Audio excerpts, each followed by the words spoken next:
Warum Ministerpräsident Wulff Korruption nicht bekämpfen ließ, sondern die Vertuschung von Korruption seit 2007 systematisch betrieben wird, erklärt das Kooperationsangebot des regierungsnahen OLG-Richters an Milliardär Wobben. Der käufliche Richter unterstützte im Rahmen einer Nebentätigkeit seit einigen Jahren insbesondere Unternehmen bei der Aufarbeitung und Lösung juristischer Fragestellungen. Dass sehr häufig die Betrachtung aus richterlicher Sicht einen erheblichen zusätzlichen Nutzen hervorbringt, war genau das Richtige für Millionäre, Versicherungen und Banken. Das vielversprechende Kooperationsangebot nahm Enercon-Gründer Wobben an. Für das Ziel des Milliardärs, Zulieferbetriebe von Enercon durch eigene Produktionsbetriebe zu ersetzen, initiierte der beauftragte Richter dann ein Ermittlungsverfahren gegen Stahlbauer Götze. Ausgelöst durch eine Anzeige beim LKA nahm die Ehefrau des Richters, Staatsanwältin Sabine P., Ermittlungen gegen Stahlbauer Götze auf, wegen mutmaßlicher Urkundenfälschung. Als Enercon-Eigentümer Wobben im Dezember 2006 über die örtliche Presse vom Ermittlungsverfahren gegen Stahlbauer Götze erfuhr, stornierte er alle Aufträge, die Götze von Enercon erhalten hatte. Enercon hat damals ziemlich schnell durch die örtliche Presse Wind bekommen und sich ganz schnell so positioniert und im Prinzip gesagt, wir machen mit der Firma Götze keine Aufträge mehr. Also man ist auch nicht von der Unschuldsvermutung ausgegangen, die Firma Enercon, sondern hat im Prinzip sofort alle Aufträge storniert. Sie mussten Mitarbeiter entlassen? Ja, exakt. Wie viele Mitarbeiter ungefähr waren das? 10 Mitarbeiter netto. Die Sie entlassen mussten? Die Sie entlassen haben. Dann ging es aber um richtig hohe Beträge, ne? Ja, ganz genau. Donnerwetter. Um seine Unschuld zu beweisen, bot Götze etliche Beweise an, die Staatsanwältin Sabine P., aber erstaunlicherweise ablehnte. Ja, exakt. Ich habe der Staatsanwaltschaft Aurich damals angeboten, alle sämtliche Unterlagen, die letztendlich gegen das Ermittlungsverfahren gegen meine Person betreffend auszuhändigen und auch zu sagen, ich stehe hier Rede und Antwort, Ja. gar kein Problem, aber das ist abgelehnt worden. Als Götze im Juli 2007 das Angebot von Unternehmensberater Holger K. bekam, man könne ihm bei seinen Problemen mit der Staatsanwaltschaft Aurich helfen, wenn er einmalig 5.000 und monatlich 500 € für einen Beratervertrag zahlt, platzte Götze der Kragen. Er zeigte OLG-Richter Hans-Uwe P., Staatsanwältin Sabine P., Unternehmensberater Holger K. sowie einen Bankmitarbeiter der OLB wegen Erpressung an. Die Stornierung der Aufträge durch Wobben blieb jedoch bestehen. So war Stahlbauer Götze vermutlich einer der ersten Zulieferer von Enercon, den der Milliardär Wobben durch einen eigenen Produktionsbetrieb ersetzte. Interessant ist, wie Alois Wobben vernetzt war. Wobben war Mitglied im Aufsichtsrat der OLB und Anteilseigner an der OLB Aktiengesellschaft. Die OLB und Dresdner Bank waren Tochterunternehmen vom Allianz Versicherungskonzern. Für die Nebentätigkeit des regierungsnahen OLG-Richters für Milliardär Wobben war die Genehmigung des CDU-geführten Justizministeriums zwingend erforderlich gewesen.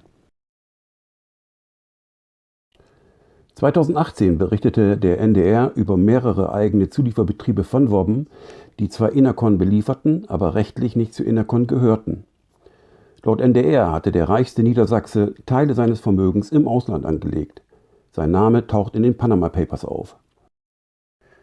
Das Angebot des regierungsnahen OLG-Richters an Enercon-Gründer Wobben macht beispielhaft deutlich, wie unter dem Deckmantel der Kooperation die Profitinteressen finanzstarker Konzerne und einflussreicher Milliardäre bedient wurden.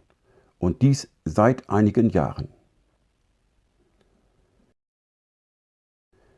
So wie Enercon-Gründer Wobben konnte auch die milliardenschwere Versicherungsindustrie die käuflichen Dienste des regierungsnahen OLG-Richters nutzen.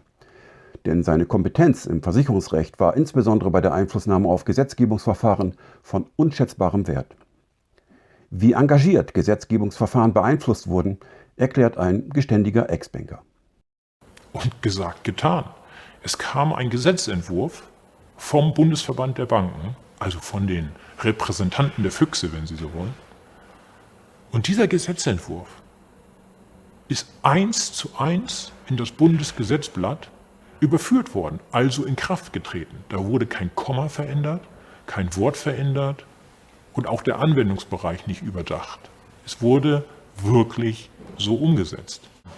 Ja, es ist intensive Lobbyarbeit betrieben worden und man hat alle Register gezogen. Ich erinnere einen Fall, da hat jemand vom Sparkassen- und Giroverband, also dem Lobbyinstitut der Sparkassen,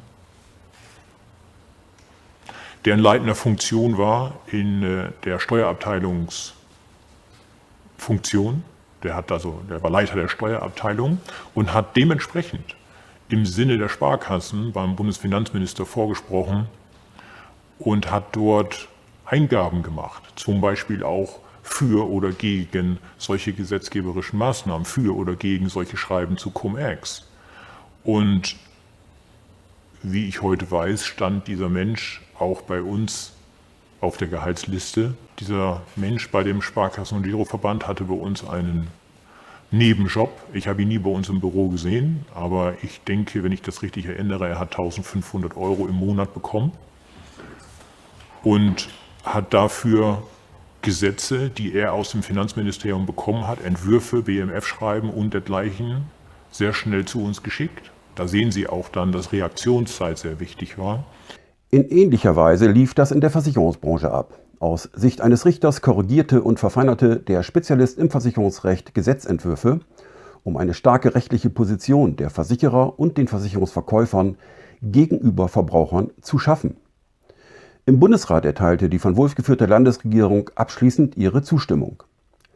Dass im Bundesgesetzblatt kein verbraucherfreundliches Versicherungsrecht gedruckt war, sondern eines, welches die Profitinteressen der ohnehin finanzstarken Versicherungsbranche bedienen sollte, war dem Juristen Wulff völlig klar. Einer der schwerreichen Profiteure war Wulff-Freund Carsten Maschmeyer, dessen Profitgier nicht nur Kunden des AWD-Finanzvertriebs, sondern sogar AWD-Mitarbeiter zu Opfern gemacht hatte. Carsten Maschmeyer ist jemand, der sich für andere Menschen in besonderer Weise interessiert, und zwar ganz unterschiedlich. Und sind Sie ihm auch freundschaftlich verbunden? Ja, aus den Beziehungen ist eine Freundschaft geworden. Als AWD-Gründer Maschmeyer die Nachricht bekam, dass der käufliche Richter wegen Erpressung angezeigt und nach ersten geheimen Ermittlungen vernommen worden war, dürfte er schwer geschockt gewesen sein. Denn bei Bekanntwerden der ausschließlich profitorientierten Kooperation zwischen dem AWD und dem regierungsnahen OLG-Richter wäre der AWD-Aktienkurs drastisch eingebrochen. Zahlreiche Schadenersatzklagen hätten den AWD-Finanzvertrieb über Jahre schwer belastet. Um das zu vermeiden, so die logische Schlussfolgerung, verkaufte Maschmeyer den AWD-Finanzvertrieb an den Schweizer Versicherungskonzern Swiss Life für 1,2 Milliarden €. Den Verkauf genehmigte die EU im Februar 2008. Für die Nebentätigkeiten des regierungsnahen OLG-Richters für den AWD-Finanzvertrieb bzw. die Versicherungswirtschaft war die Genehmigung des CDU geführten Landesjustizministeriums zwingend erforderlich gewesen.